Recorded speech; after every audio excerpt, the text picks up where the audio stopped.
Alright. Asante sana maridadi. Na ikiwa bishi ni kwa diseni moja area maridadi tunapozi kibisha. Na tunakuja kupata majamaa wawili wenye namba bishi wanairana wako na beef mbaya mbovu. Mwanzo ukicheki utaona bishi kwamba na kuwaiti ni nyakati za usiku.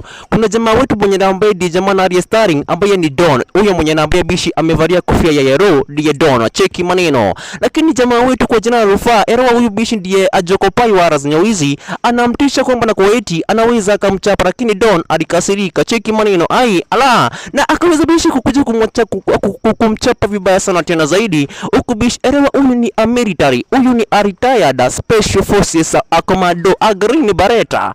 Jamaa mwenye namba ya bishi si wa kuchezewa hata kidogo. Na elewa bishi ka jamaa kalikuwa kanafikiria bishi huyu jamaa ni mgonjwa. Hapana, huyu ni jamaa mwenye namba ya bishi amefanya kazi na wana military kwa muda wa takriban miaka 3 mfululizo. Cheki maneno kanaipa ka jamaa.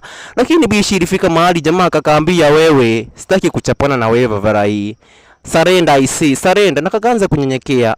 Asante sana. Huko bishi nami nikicheki naona naro picha letu mwisho akiwa bishi ni wako man.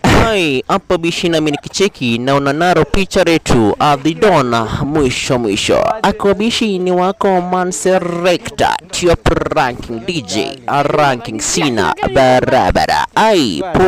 Pose kibisha.